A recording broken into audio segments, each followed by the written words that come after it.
struggle up there and get her van out, but she was cranking here. It's been 15 minutes. Do you mind if I take another set of vitals? Go, go, go.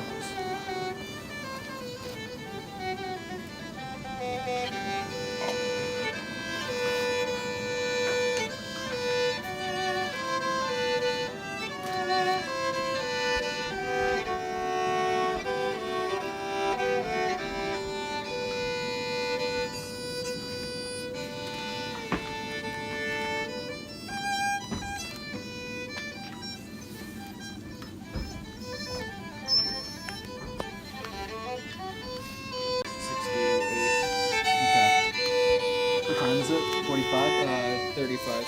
35. Um, Oh, that's right. Cool.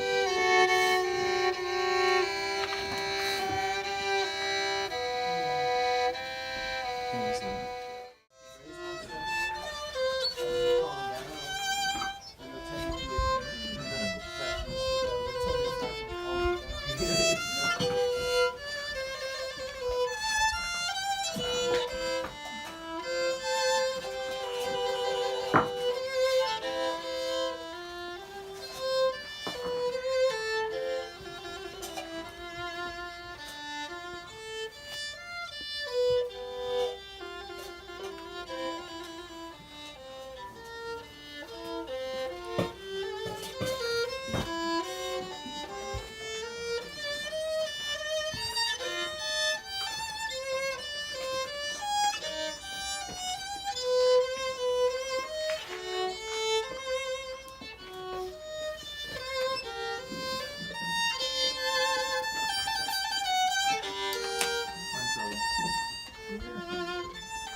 Yeah.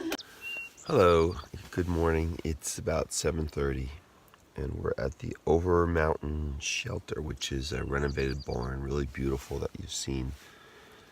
And it's Wednesday morning. It's supposed to be a nice sunny day, but I think I made the mistake of sleeping in my tent in a grassy field instead of the barn, because now my tent's just as wet as if it rained because there's so much dew and everything.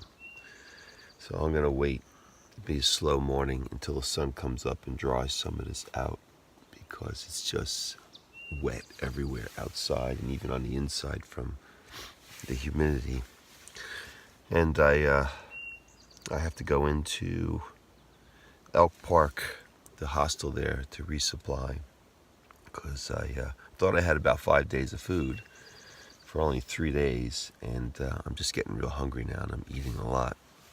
So this is now my 9-mile set of snacks. Has to last me 9 miles, which may seem like plenty, but I'll probably eat every bit of this in that 9 miles I do today before I resupply.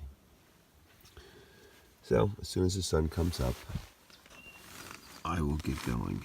You can see now that the sun is not quite over the horizon, but it's getting there.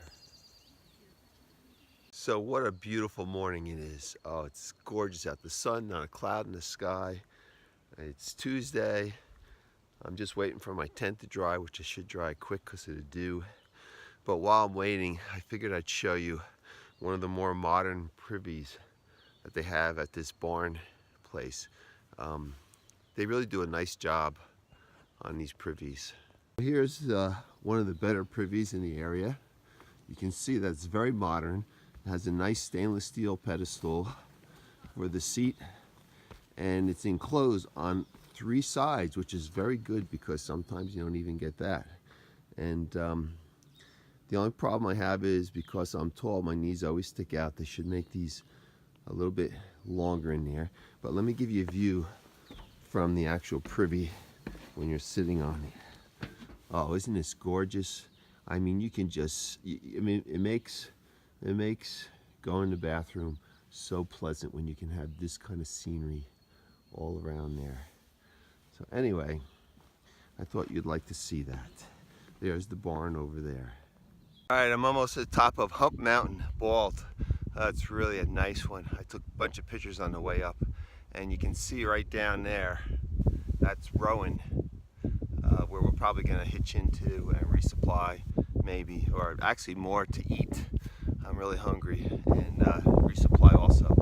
And right now, we're going up to the rest of the Bald.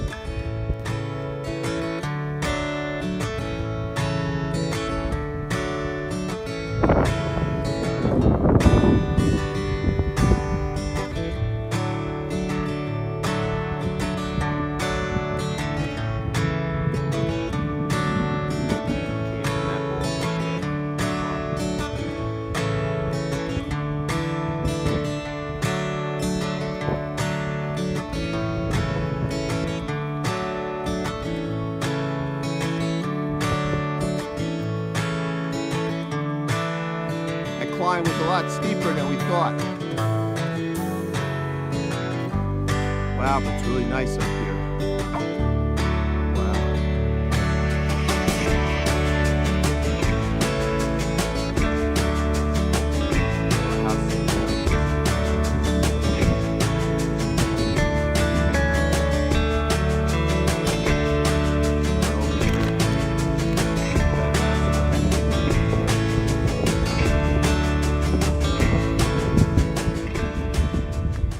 Here we are, the end of North Carolina. There's the sign right there.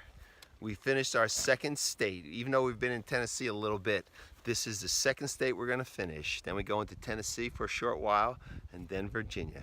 Yes, sirree. We all finished it at the same time right here. All right. Here comes Bucket List. He's finishing it now, last of North Carolina, and he's going past the line. Oh yeah. Oh, he passes it. He passes it by a hand length. All right. That's a brave move. Yeah. Yeah. All right. Way to go, guys. Okay, we're going into Rowan Mountain, and this fine gentleman gave us a ride. Thank you very much. What's your name? Rod. Rod? Yeah. Hey. And the rest of the guys are in the back there with our backpacks, and we're gonna resupply in here and get some food in us before we go back out. Okay, we came into Rowan. We got a hitch right away with the pickup truck, which you already saw. But after going into Rowan, a guy came up who worked at Station E19 Hostel, and he said, hey, we can give you a ride up there back to the trailhead or the hostel if you want. So we said, yeah, sure. He came back in about 45 minutes after we bought a few things, and he brought us up to the hostel. And I didn't plan on staying here. I was just gonna do another 5 miles, but I went upstairs and saw Eddie, and they showed me around. He's the caretaker for the hostel part, and he's a good salesman because he convinced me to stay here. And this is a really cool place. This is the best hostel. It's almost like a little mini hostel resort here. It's so cool. They have an entertainment room where they actually have like a stage where people can play in that. They have a little bar where you can get food in that. The upstairs bunks are like great. They have linens, they have private curtains, they have the washer upstairs, they have men's and women's showers. It's like really great. So I'm gonna show you around a little bit. Here's the guys that I was working with. And this is the owner, right? You're the owner? Nope, Dave is. Okay. I'm Bill. He's Bill. Okay, he's one of the guys that work here. So when you go into the hostel, this is the bar area. Okay, they have resupply here. Resupply. Yes, But sir. they have a jukebox room, pool table, and stuff. And they got ice cream. Oh man. Don't forget our speakers. Grateful Fireplace. Dead, our Grateful Dead speakers. Oh yeah. TV there. This is where you can get food.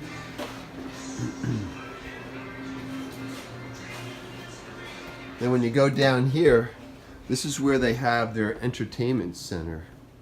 So this is where not only do they do it just for the hostel, but they have locals come in here for entertainment. And Cloud is supposed to be playing her violin here tonight with maybe a couple locals that they're trying to get here, because she played at the barn last night. She's pretty good, her violin. And so then I'll take you over to the bunk room. So the bunk room is up these stairs. That's Route 19 over there. We're only 0.4 miles up from the trail. And then you go in the bunk room, and they have a nice common room here. And these are the bunks. They got curtains and everything. Guys, I'm video blogging here just in case. I don't want to get you if you don't want to be. This is my bunk here. I think it's number 6 on the bottom.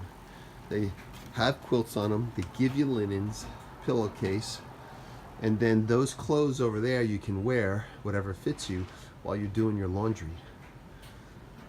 They have fans going, and it's actually fairly bright in here, and you can have a fire if it's cold in the winter. Okay. Then you go in here, and this is Eddie, the caretaker. Hi, He is the expert salesman that got me to stay here. thank you. They got a common refrigerator, washer and dryer, linens if you need it. They have a ladies' shower, and then they also have the men's, so they're separate. And this is the common area for the kitchen. So this is one of the nicer places that I have been in as far as hostels are concerned. It's really great, so I'm excited to be here. Okay, we officially hit 400 miles. Oh yeah, yee-hoo! Another big milestone. So hopefully next week before I leave, I'll reach 500. We're here at Rowan Falls, and it's really beautiful. Look at that. Comes from up there, and it just goes down like this. Wow, that's gorgeous. Just after we reach 400 miles, we hit this falls up here.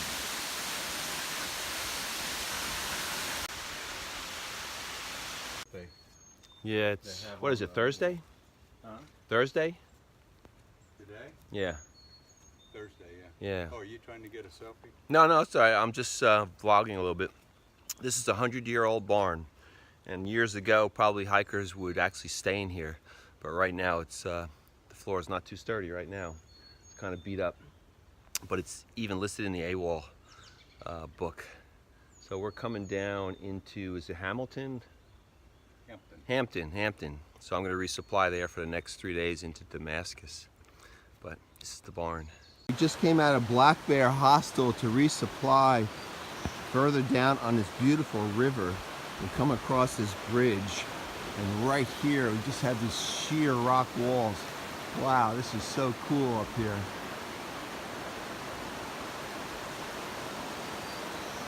And that's Captain Fix-It over there, who I'm hiking with right now. And this beautiful stream. They stock this with trout, and there's native trout in here. But it's just really beautiful.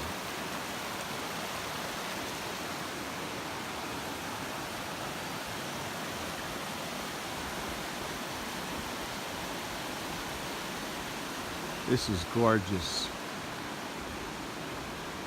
And it's supposed to be a waterfalls coming up real soon. So that ought to be another place for a spectacular picture as we go around here.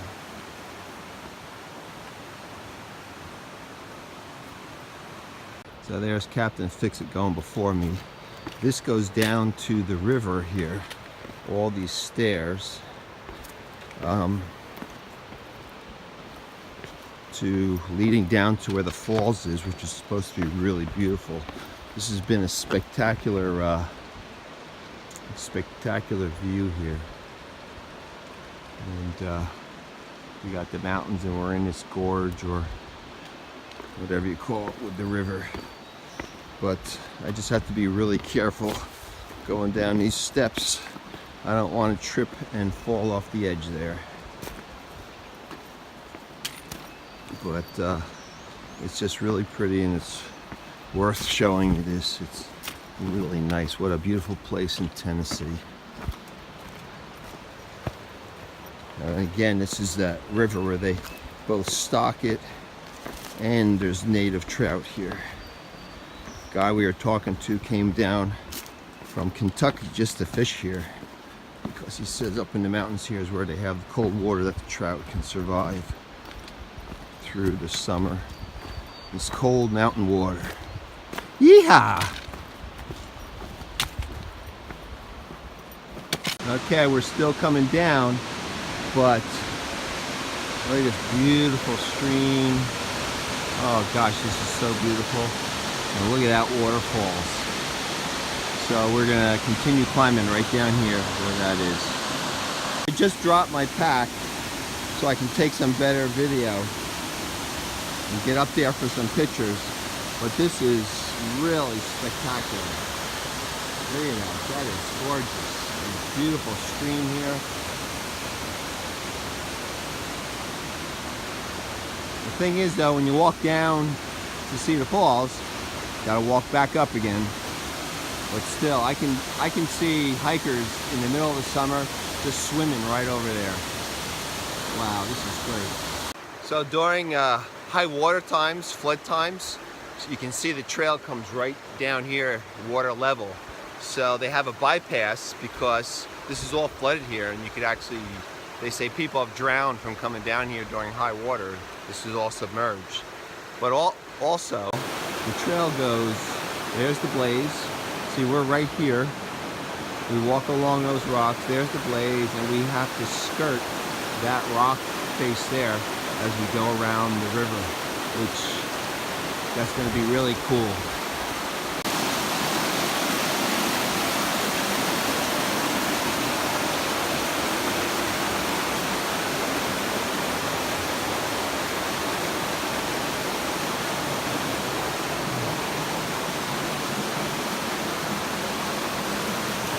There are trout, gotta be trout right in that pool.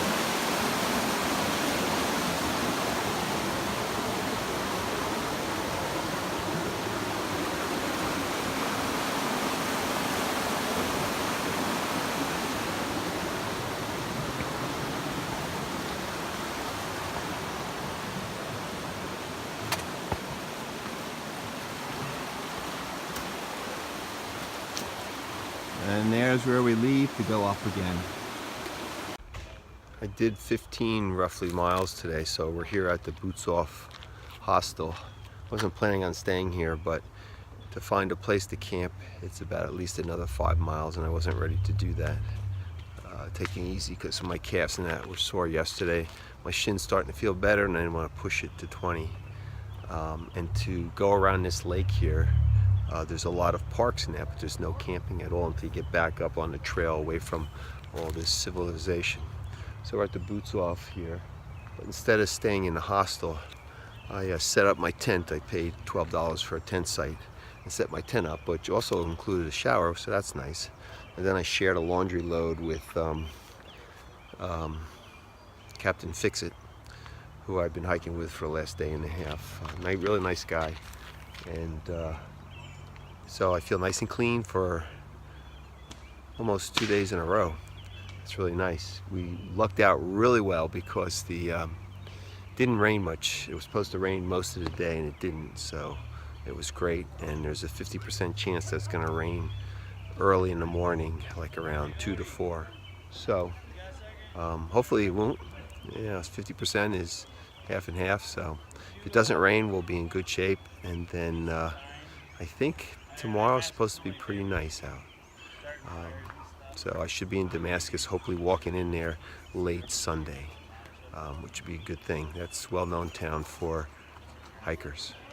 The trail name again? Mooney. Mooney, that's right. I forgot you told me before. This is Mooney, and she is, I don't know what you call you, a hooper? Yeah.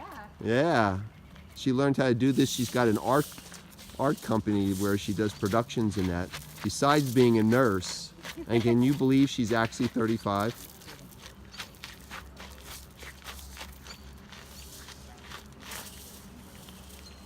So this is what we do in the wilderness.